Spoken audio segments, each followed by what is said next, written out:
Are ABC and GMA responsible for the Amy Robach and TJ Holmes scandal? An expert in public relations claimed that ABC's firefighting response to the shocking Amy Robach and TJ Holmes affair gave gasoline to the fire and caused unneeded backlash even though it was simply an internal network concern. The CEO of PR agency Goop, Edward James, told the U.S. Sun that he thought ABC and GMA officials made mistakes in how they handled the affair between the GMA3 co-anchors, which led to a crisis and endangered the studio's reputation. As insiders at the time told Page 6, does not seem to very competent in how they're handling this. But with the launching of the investigation, the spotlight was thrown on the scandalous duo and, by extension, to the network, which multiplied the fallout and increased the length of the crisis. There are times when doing this is a good idea, especially if severe misbehavior is alleged. One of those occasions is an affair, James continued. In my view, ABC made a huge mistake here. The two ABC principals didn't need to break ways, in my opinion. As regrettable and inappropriate as affairs are, they are a fact of life. It's likely that the audience has swiftly moved on. Interestingly, ABC News president Kevin Goodwin denied that the couple's connection had violated any corporate rules. However, she continued, it ended up being both an internal and exterior distraction. Meanwhile, the top executive explained the affairs are part of the media industry,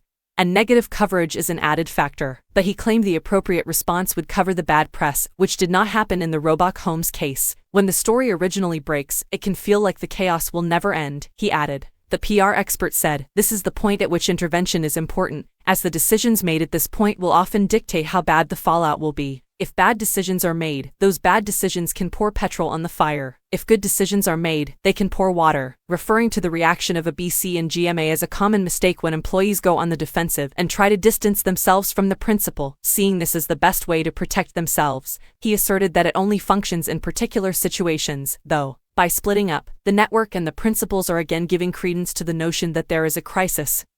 And exaggerating the level of crisis, the author continued, it was unnecessary to make it a scandal. In the end, James endorsed the skills of Robach and Holmes. They both have tremendous talent and are well-respected anchors, so their misbehavior is far from irreparable. They will be given extra job. After 8 and 10 years of service, Holmes and Robach left the network in January of last year.